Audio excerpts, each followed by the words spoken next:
بسم اللہ الرحمن الرحیم۔ السلام علیکم ورحمۃ اللہ وبرکاتہ۔ الحمدللہ رمضان کا آخری عشرہ شروع ہو چکا ہے اور ہم سب چاہتے ہیں کہ اس عشرے میں بہترین عبادات اور دعائیں کریں اور طاق راتوں میں لیلۃ القدر تلاش کرنے کی کوشش کریں۔ اللہ سبحانہ تعالیٰ سے دعا ہے کہ اللہ تعالیٰ ہم سب کو بہترین عبادات اور دعائیں کرنے کی توفیق عطا فرمائے، آمین۔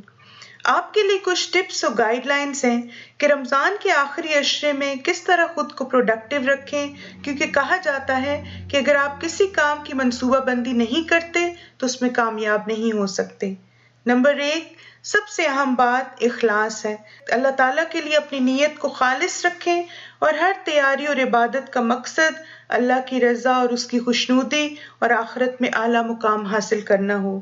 نمبر 2، یہ سوچیں کہ قیام اللیل اللہ تعالیٰ کا خاص انعام اور تحفہ اور اس کی رحمت ہے، اور اگر یہ توفیق مجھے مل رہی ہے تو اس پر اللہ تعالیٰ کے شکر گزار ہوں اور کثرت سے استغفار کریں تاکہ یہ توفیق برقرار رہے۔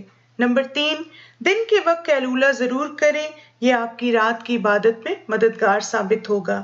نمبر 4، تمام نمازوں کے بعد اللہ تعالیٰ سے قیام اللیل میں بہترین عبادت اور وقت کی بہترین استعمال کی دعا مانگیں، استغفار کریں، کیونکہ بعض دفعہ ہماری کمی کوتاہیاں ہوتی ہیں جو کہ قیام اللیل کی عبادت میں رکاوٹ بن جاتی ہیں۔ نمبر 5، افطار میں ہلکا اور ہیلدی کھانا کھائیں۔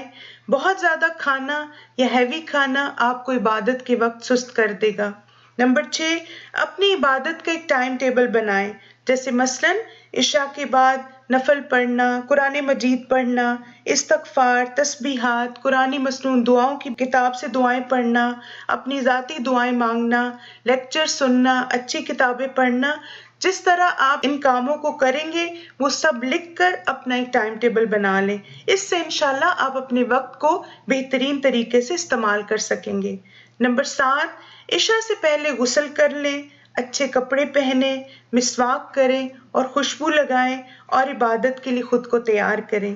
نمبر 8، اپنی عبادت کی جگہ بنائیں جہاں روشنی زیادہ ہو اور آپ کا قرآن، دعاؤں کی کتابیں اور جو چیزیں آپ کو ضرورت ہوں گی سب وہاں پر موجود ہوں، اور کوشش کریں کہ عبادت کی جگہ آپ کا بیڈ روم نہ ہو۔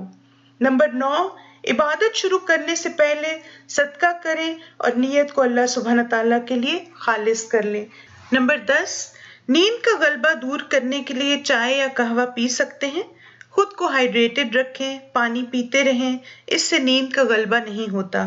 ہر 1 گھنٹے یا 1.5 گھنٹے بعد مسواک اور تازہ وضو کرنے سے بھی انشاءاللہ آپ فریش اور ایکٹیو رہیں گے۔ نمبر 11، قرآن کی جب بھی تلاوت کریں، چاہے وہ نوافل میں ہو یا اس کے علاوہ، تو اونچی آواز میں تلاوت کریں، اس سے شیطان بھاگ جائے گا اور آپ عبادت کے لیے تازہ دم رہیں گے۔ امید ہے ان ٹپس سے آپ کو فائدہ ہوگا اور آپ قیام اللیل بھرپور اور خوبصورت انداز میں کر سکیں گے۔ ایک آخری بات، کسی کو معلوم نہیں کہ کیا خبر یہ رمضان زندگی کا آخری رمضان ہو، لہٰذا ہر لمحہ بہترین طریقے سے گزاریں اور رب کو راضی کرنے کی کوشش کریں۔ جزاکم اللہ خیرا کثیرا، بارک اللہ فیکم۔